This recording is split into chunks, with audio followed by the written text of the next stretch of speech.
un grand silence pour bien tout entendre. On compte sur vous.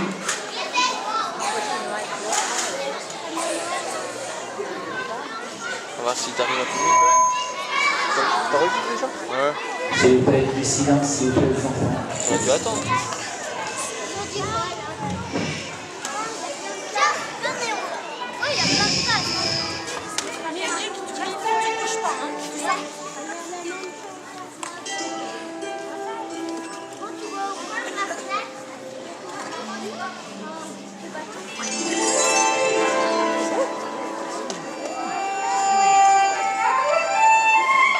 Il y a bien longtemps, à Chamonix, petite ville au pied de la grande muraille de Chine, vivait un empereur dans un palais merveilleux. Jamais personne n'avait vu un tel palais. Il était entouré de magnifiques jardins. On y rencontrait des fleurs parfumées aux couleurs vives et des arbres aux feuilles dorées. Au bout d'une allée parsemée de petits cailloux blancs et nacrés, coulait une fontaine dont le son rappelait la mélodie du rossignol. Au milieu du jardin se trouvait un rocher incrusté d'or et de pierres précieuses. On y accédait par un petit pont en bois qui enjambait une petite rivière. Lorsque l'empereur se promenait dans ses jardins, le bonheur envahissait son cœur.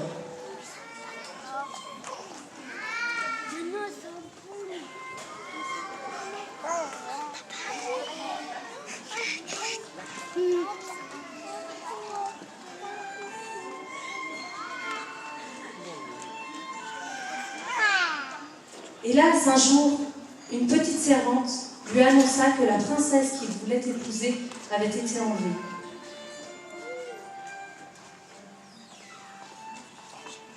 La petite servante lui apprit que des samouraïs l'avaient emmenée de force chez leur maître Yamamoto, un puissant seigneur japonais. L'empereur se rappelait très bien de lui, car il s'était battu quelques années plus tôt. Yamamoto voulait sûrement se venger de sa défaite. L'empereur, bouleversé, partit tout de suite à la recherche de la princesse. Li Qing, la petite servante, le supplia de l'emmener. En apprenant qu'elle possédait des pouvoirs magiques, l'empereur Liang accepta. Ils partirent donc tous les deux vers la mer. Leur voyage dura plusieurs jours.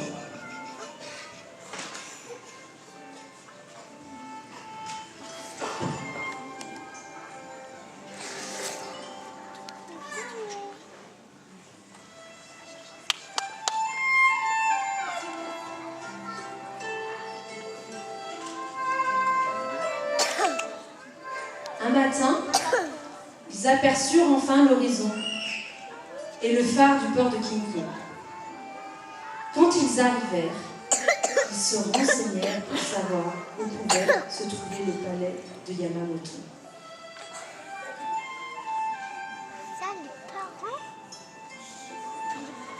Un pêcheur leur apprit qu'il fallait gravir la montagne et traverser un pont suspendu au-dessus d'un ravin. Il ajouta que ce pont, c'était le pont de l'enfer, car personne n'en était revenu vivant. L'empereur Yi décida d'y aller quand même.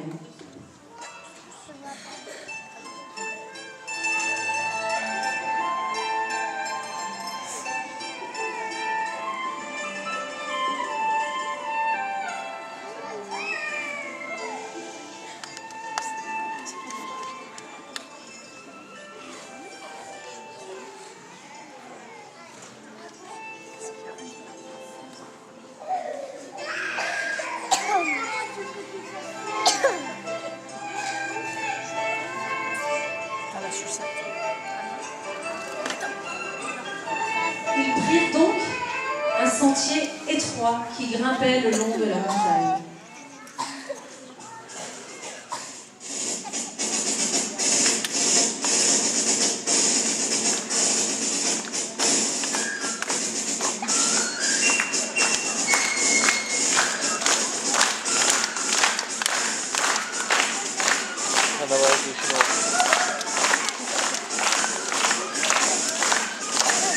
Ils entendaient le pont passer.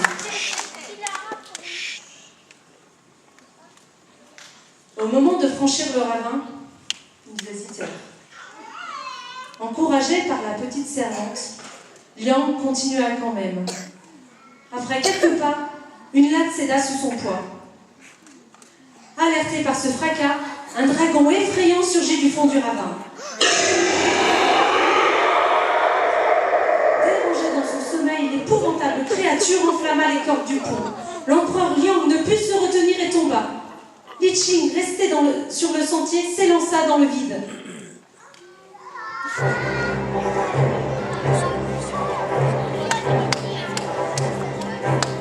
Et dans son plongeon, elle se transforma en aigle.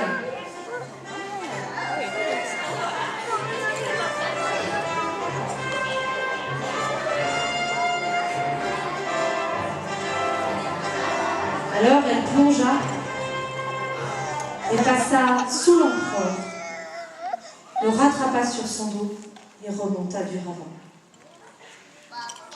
Puis, elle siffla un air magique.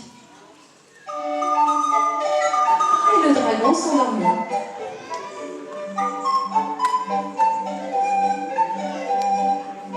Li Qing, la servante devenue aigle, survola le ravin pour se poser de l'autre côté.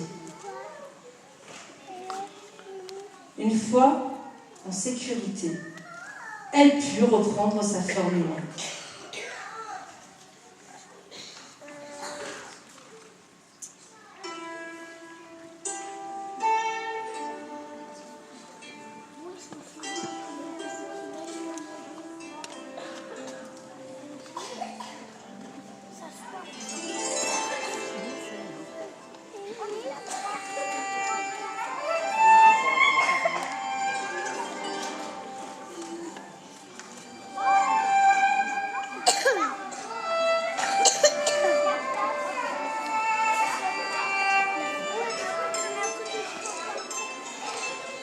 Après s'être remis de leurs émotions, l'empereur Liang et Li Qing continuèrent leur route et se dirigèrent vers le repère de Yamamoto.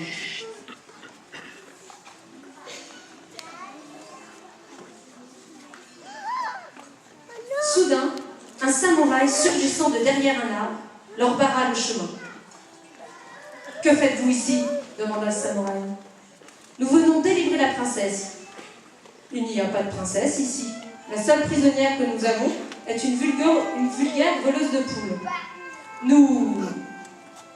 Liang ne put pas finir sa phrase. La chanson magique n'avait plus d'effet sur le dragon, qui poussa un grand cri. Affolé par ce cri, le samouraï s'enfuit et disparut à tout jamais. Li Qing en profita pour sortir un petit miroir magique de sa poche.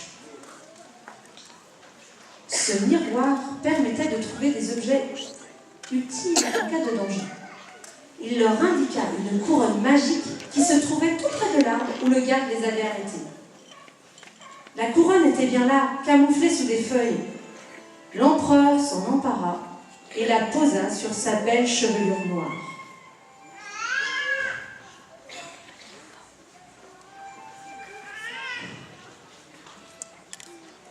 Soudain, un buisson s'ouvrit, dévoilant un cachot.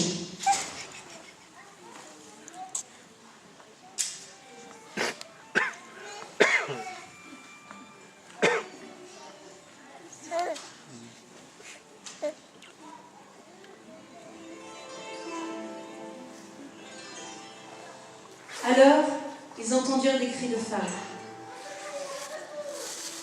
Yang reconnut la voix de la princesse. Sans hésiter une seconde, il se précipita vers le cachot suivi de Li Qing.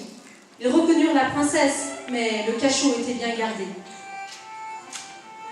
Fort heureusement, la couronne magique permettait à l'empereur Liang d'être aussi fort que plusieurs hommes réunis. La bataille commença.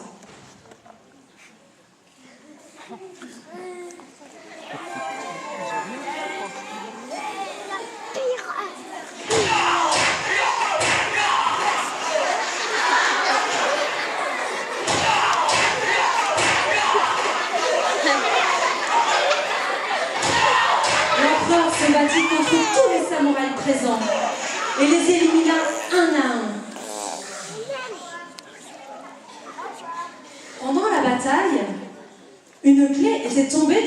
samouraï.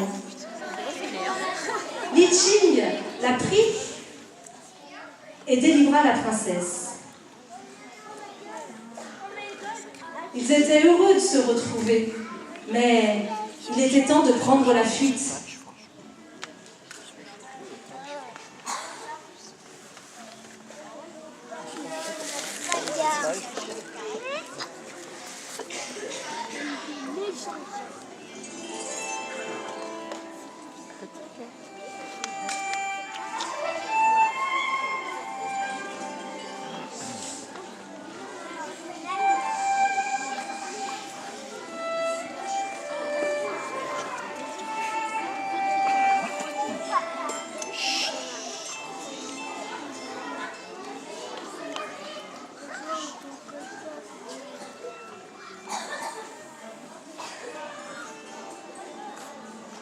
Depuis son palais, Yamamoto avait entendu des bruits d'épée venant de la forêt. Il se précipita à la poursuite de l'empereur Liang. Les trois fugitifs arrivaient près du ravin quand Yamamoto les rattrapa. Une terrible bataille débuta entre les deux hommes.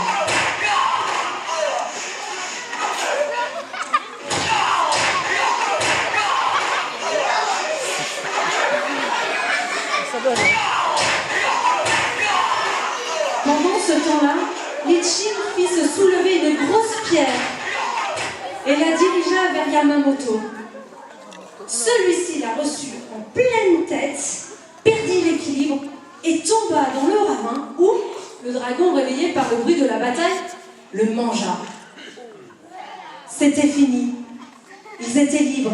Mais comment faire pour rentrer? Il n'y avait plus de pont. C'est alors que Li Qing se transforma à nouveau en aigle. Elle fit monter sur son dos l'empereur et la princesse.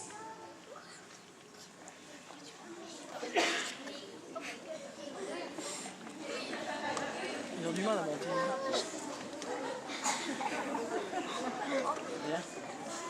Non. En passant au-dessus du ravin, elle siffla une dernière fois l'air magique et le dragon se rendormit à tout jamais.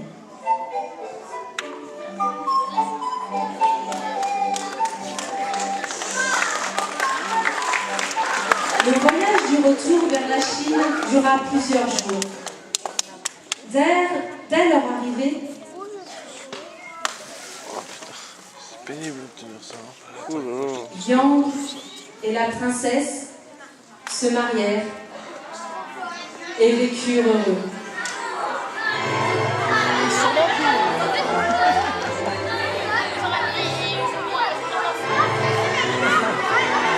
Et voilà, c'est fini.